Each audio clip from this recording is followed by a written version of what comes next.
नमस्कार, स्वागत है आपका एक बार फिर से एग्री पाठशाला में। आज हम आपके सामने फिर से हाजिर हैं एक नए टॉपिक के साथ जिसका नाम है स्प्रिंकलर इरिगेशन या बौछारी सिंचाई। पिछले हमने कर लिया था ड्रिप इरिगेशन, ठीक है, जिसे हमने क्या बोला था, टपक सिंचाई। ठीक है, आज हम बात करेंगे स्प्रिंकलर इरिगेशन के बारे में। ठीक है, नाम से ही आपको पता लग रहा है कि बौछार के द्वारा जब सिंचाई होती है उसे क्या कहते हैं, बौछारी सिंचाई। ठीक है, डिटेल में बात करेंगे इसकी। ठीक है, जो आपके एग्जाम में बहुत इंपॉर्टेंट रोल अदा करता है। स्प्रिंकलर इरिगेशन का मतलब होता है बौछारी सिंचाई। क्या होता है बौछारी सिंचाई? ठीक है, क्या होता है बौछारी सिंचाई के बारे में पढ़ेंगे। जैसे आपको ये दिखाई पड़ रहा होगा, ये नोजल वगैरह लगे हुए हैं। ठीक है, नोजल से क्या होता है, बौछार के द्वारा ये पानी जो होता है इधर उधर जो हमारे प्लांट्स लगे होते हैं उस पर जाता है। ठीक है, तो इसे हम लोग क्या कहते हैं, बौछारी सिंचाई कहते हैं। क्या कहेंगे, बौछारी सिंचाई कहेंगे। ठीक है, इसके कुछ पॉइंट हैं, उनको देख लेंगे। सबसे पहला पॉइंट कह रहा है water is applied with pressure to the surface of any crop or soil in the form in thin spray somewhat resembling rainfall.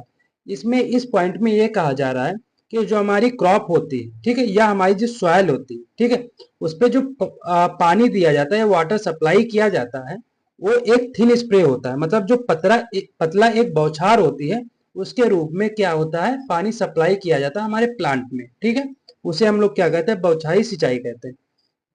अगला कह रहा this system consist the sprinkler heads are nozzle which are mounted on risers in lateral lines taken from main line which is further connected to a pumping unit.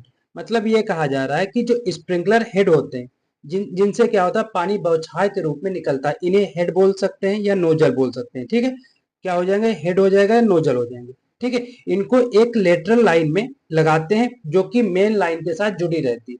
और ये main line किससे जुड़ी रहेगी, ये pumping जो unit होती है, जहां से पानी हमारा आ रहा होता है, ठीक है, निकल रहा होता है और मेन लाइन में आ रहा होता है, उससे ये जुड़ी रहती है। ठीक है, अगला बात करेंगे rate of spray of water can be regulated.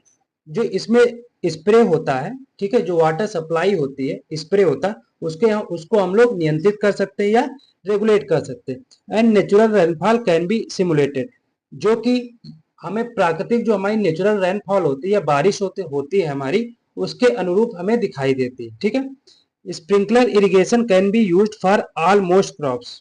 मतलब जो स्प्रिंकलर या बौछारी सिंचाई होती है लगभग सभी क्रॉप में यूज की जा सकती है, केवल धान और जूट को छोड़ के, क्योंकि इनमें जो वाटर रिक्वायरमेंट होती है बहुत ज्यादा होती है। ठीक है, तो इनको छोड़ के बाकी सभी में इसे यूज कर सकते हैं। एंड मोस्ट सॉइल, ज्यादातर जो सामान्य सॉइल होती है या मृदाएं होती है उनमें यूज कर सकते हैं। किस मृदा को छोड़ के, हैवी क्ले सॉइल को छोड़ के। ठीक है, जो भारी क्ले मृदा होती है उसको छोड़ के।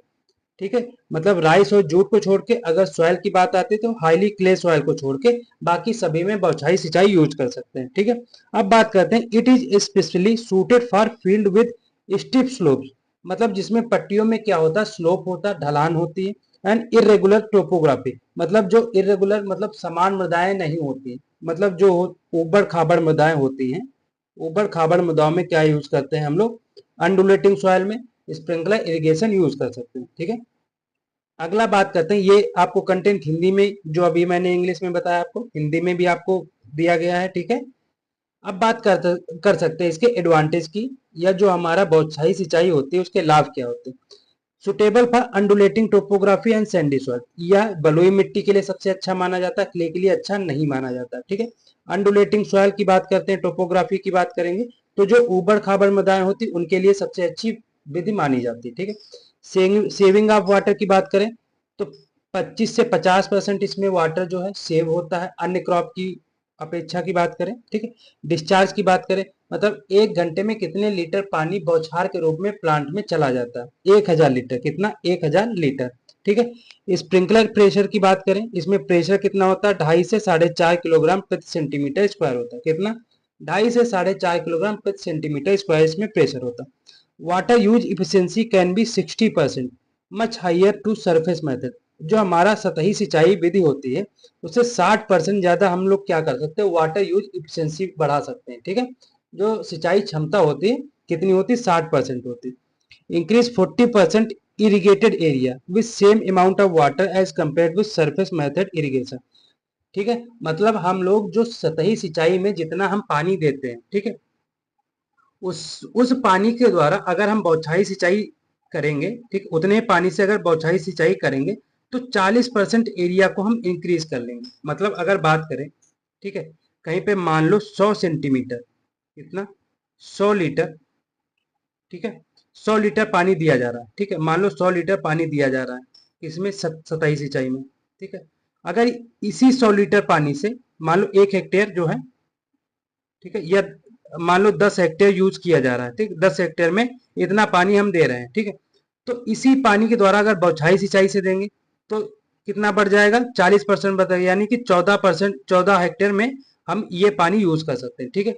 तो इसी के कारण ये आपको पॉइंट बताया गया कि जितना हम सतही सिंचाई में पानी देंगे उसके द्वारा जितनी हम एरिया में सिंचाई कर सकते हैं उसका 40% हम बढ़ा के सिंचाई किसमें कर लेंगे, उतने ही पानी में इसमें कर लेंगे, स्प्रिंकलर इरिगेशन में या बौछारी सिंचाई में कर लेंगे, ठीक है।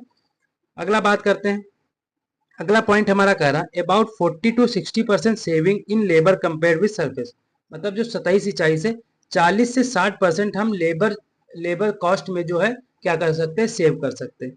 It can be use to protect crops against frost. मतलब जो पाले के प्रति हम इसे क्या कर सकते हैं, फसलों को बचा सकते हैं, ठीक है। एंड हाई टेम्परेचर, और जो अधिक तापमान के द्वारा हमारी फसलें बेकार हो जाती हैं या मर जाती हैं उनके द्वारा भी हम लोग उससे भी हम लोग क्या कर सकते हैं, स्प्रिंकलर इरिगेशन से उन्हें बचा सकते हैं, ठीक है। तो ये आपका हिंदी कंटेंट है, उम्मीद है क्लास आपको अच्छी लगी होगी, ठीक है। तो आज क्लास में इतना ही था। तो हमने क्या पढ़ लिया, ड्रिप इरिगेशन पढ़ लिया, ठीक है।